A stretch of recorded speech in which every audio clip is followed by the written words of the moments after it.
Welcome back to Medical Talk on ESPN 760. Steve Pollard Sr., Dr. Jonathan Cutler from the South Florida Foot and Ankle Centers. We'll be doing this each and every month, talking about some of the most prevalent and serious injuries going on that affect everything from the professional athlete to the weekend warrior. We're lucky enough to be joined by orthopedic surgeon specializing in sports medicine, Dr. Mark Matarazzo, who's joining us this week, talking a lot about the knee. Had a really fascinating conversation, learned more about the ACL than I ever thought I would want to know. But in today's day and age, whether you're a weekend warrior, whether you're a fan of a team, if you play fantasy sports, we even know there's a couple people that wager on games from time to time, hopefully by all legal means, want to know what all of this stuff means, and really gotten a great education about what happens with the knee, what the basis of the knee is, why an ACL injury occurs, what immediately happens when an ACL injury occurs. Now let's talk about the actual surgery, and John, and then this rehab, because everyone's always wondering, why does it take so long? Why are these guys out so long? Where are the advancements in medicine like there have been in so many other injury treatment and rehabilitation? And one of the things that we hit on before is that, I think you brought it up, is that the person gets the injury without contact. It just happens in midair. You lose it. He plants, as Dr. Matarazzo said, he plants and then the knee goes. Well, it's not only for football that we talked about. I mean, we all know Derrick Rose, same type of thing. I mean, basketball player was sitting there, just jumped up in the middle of his jump, went down, and probably one of the best players in the NBA, arguably, is out for the year. So I think it's important for the weekend guy to worry. It does happen to the top athletes where you're just sitting there and it happens. And I think that we have discussed everything, and the rehab is really where we're at now. And what's the average guy looking for rehab? What's the time of these going to rehab? And let's say Steve and I play basketball against each other, and sometimes he actually makes a move on me, and then I have to sit out for a while. What's the sit out time for this type of injury, the ACL? What's the rehab, and what's the whole total time in general? Okay, it's a great question. We like to say things in orthopedics are cyclical. So, we do things one way, and then we go back to doing them the way we used to do them, and then we have a new way to do them, and then usually we go back at some point and do them again like we used to. So, typically 6 months was a good time to get back to cutting and jumping and twisting after an ACL reconstruction. Some guys were really pushing the envelope, and not too long ago people were trying to get back at 3 and 4 months even.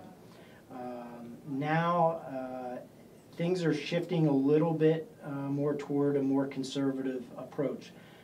I would say generally people are getting back at between 6 and 9 months. I was at a big conference last year up at the University of Pittsburgh. We spent 3 days talking about the ACL. The conference was on ACLs. And the vast majority of surgeons, we all agreed that possibly we're getting these patients back a little too quickly. The graft is not mature, it's not strong enough, and that's maybe why we're seeing more failures than we would like to see. Is an ACL prone to rupture again more so if it already has had a previous rupture? Interesting question. Actually, there's a higher risk of injuring the opposite ACL than the one that's reconstructed. That's after proper rehab and a successful return. And is that because more weight is being put on the other one as a result of the favoring the other leg? I think it's controversial. I don't think there's any one reason why there's no one reason we've identified for that, but it just happens to be that. Do you have to wear a brace after that? I mean, is that one of the reasons maybe we don't re-injure that again? Is that guys wearing that brace all the time? Yeah, braces are controversial. Some people will put some surgeons will put their patients in a brace afterwards, and some won't. I typically will prescribe an ACL brace just for protection up to about the first year.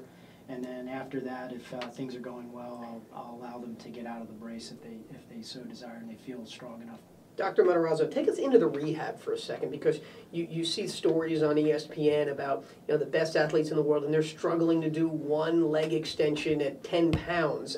What is going on there in the actual leg itself, and what happens in the rehab? Right. Well, first of all, the knee is undergoing a significant trauma when you reconstruct the ACL. You're drilling bone tunnels, or you're drilling holes in the bones to put the graft in the tunnels, and the graft has to heal to the bone inside the tunnels. So you're generating a lot of pain, a lot of inflammation, and a lot of blood in the knee.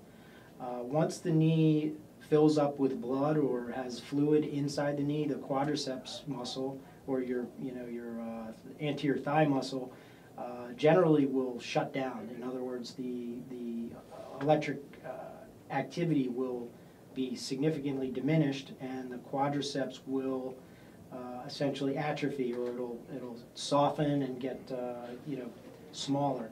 So that's why it's really critical to work on strengthening after an ACL, because obviously you want the muscles around the knee to be as strong as possible so that they can protect the ligaments. They add stability and add protection to the ligaments.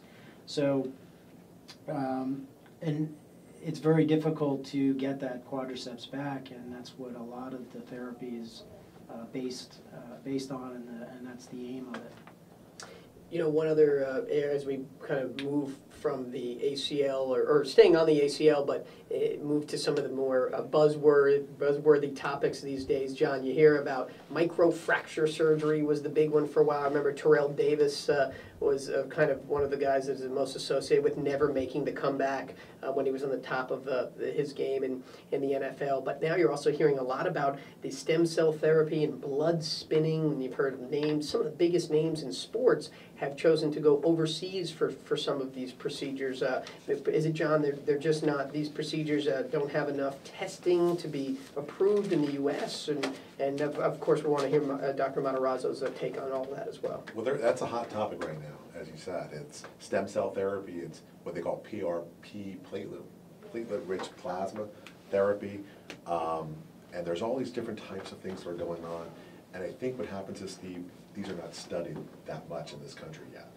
And it tends to be, the U.S. is very slow on getting new medicine in here, where Europe and other countries are much quicker in utilizing those techniques.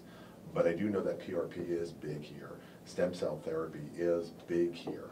And no significant studies that I know of, and maybe the doctor over here can help us out with that, have really shown the benefit. I can tell you on a personal note, I recently had my shoulder done, and I looked into it. I asked the doctor, who goes to lectures all over, and no real solution was given. In fact, I was listening to a doctor's show similar to this, and basically the week before the surgery, the gentleman who does the shoulder surgery at NYU Medical Center basically said he uses it only when asked for, because he can't justify the cost of it to someone who may or may not help. So if they have the money and have the resources to do it, that's when it's used. And I'd like to hear your view on that, Doc. Great topic, very complicated, actually. You mentioned stem cells, and you mentioned PRP. Very different types of therapies, similar indications, similar injuries or conditions can be treated by them, but just very different types of treatment options. But they are biologic, and they are natural, and they're safe. So they do fall into that category, and they are similar in that regard. PRP, or platelet-rich plasma, is basically taking one's blood and spinning it in a centrifuge, and you are concentrating the platelets, the platelet part of the blood, into a small amount of plasma that can be re-injected into an area of injury or into an arthritic joint. There is a lot of, the issue is that there are a lot of different preparations of PRP, and there's been a lot of different indications for it, And there's been a lot of different protocols which have not really been standardized. So one man's PRP may be different from another man's PRP because of the preparation, because of the concentration of the platelets, white cells, cytokines, these types of chemicals that are in the plasma. So that's why it's been very difficult to study it. And who are some of the athletes that have done that?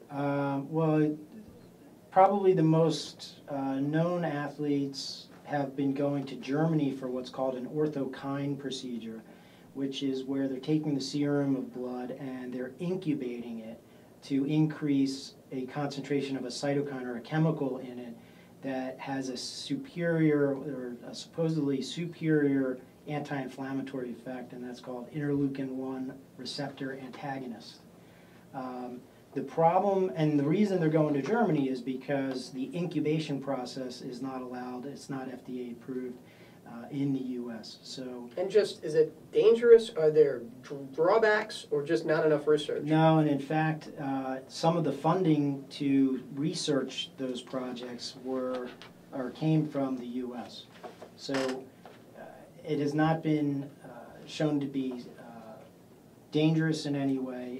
You're not adding, outside chemicals. It's strictly the patient's blood, and it's very safe. And actually, in the U.S., we are able to replicate that to some degree with a photo activation LED light, and we're doing that currently. So will that be something that you see eventually being a more common treatment in the U.S.? I think it's going to be extremely common, at some point. All the way down to the weekend warrior? Absolutely. 5 years, 20 years?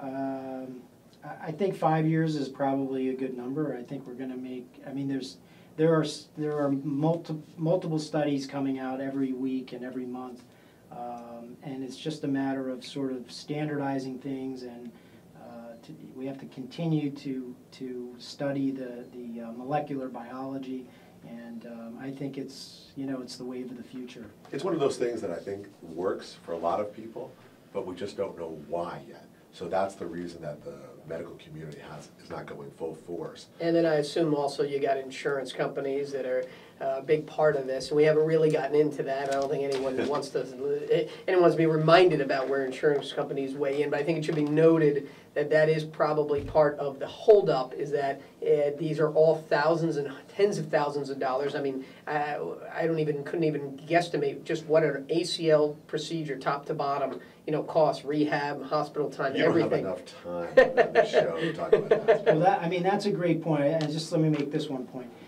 These PRP injections are treating patients, and they're essentially we're doing surgery without the surgery. So if you take all of the factors involved and you analyze them, the patient's not coming out of work. The patient is not in rehab. The patient doesn't need specialized equipment at home. They're not off their feet, or they're not not performing daily activities. So I think if you take all those into account, and the procedure is working, I mean, you're actually saving so much money in the grand scheme. But just to be clear for the layman, this wouldn't be in lieu of an ACL procedure. If you tear your ACL, you tear your ACL. Right. At this point in time, an ACL reconstruction is the gold standard. Now people are augmenting their ACLs. Now we can get into. People with multiple arthroscopic surgeries or have no ligaments left, or right. You can, I think at some point, hopefully we'll just put a scaffold in and stem cells, and we'll just regrow a normal ACL. Certainly, that's not here, and that's a long ways away. But I think that's something to shoot for. And I think stem cell is a natural segue. Stem cell, you had mentioned, is a completely different area, also another controversial area. Again, educate us, because we hear these words and these terms and know there's a lot of debate about them. Right. So stem cells would be harvesting basically worker cells. These are cells in your body that have not been programmed yet to do what they're supposed to do. In other words, they're like students at college, and you can put them in different tracks. They can They can go into law, they can go into medicine, they can go into engineering. And all they need is to be stimulated to go down one track. So if you harvest these cells and you put them where you want them to be, and you stimulate them the right way, these cells will go to work and build tissue and decrease inflammation, and that's how stem cells work. I think that's the key too, is in both of those, is to decrease inflammation. That's what gets these people back together. In fact, Heinz Ward had an injury at the same time as Palomalo did, where the injury occurred because, or he attributes getting back to the field because of those therapies that he underwent. Great, interesting. So this debate is going to, rage on as well as far as legality, and I guess it's not as much about the legality and the approvals as it just the proofing process that these are worthwhile, these are healthy, and then they become generally accepted. Right. Legality is an issue for certain techniques. There are companies that have been incubating the cells, and the FDA is just not allowing us to incubate cells.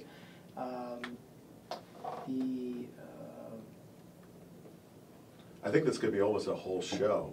A separate, on the new treatments that go on, as far as how we can get to heal tendons and soft tissues by decreasing inflammation. I feel like you're trying to ask Dr. Matarazzo for a return visit. I think you're already trying to rebook him. Lastly, Doc, before we let you go, I'm a weekend warrior. I'm a parent of a kid.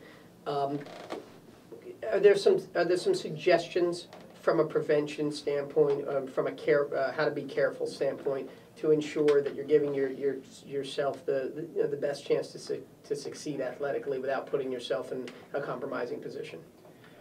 Well, the first thing I always tell patients is that, if they're going to compete, they have to prepare. So just like a professional football player, he's not going to sit around all summer and then just show up to the first game and start competing at that type of level.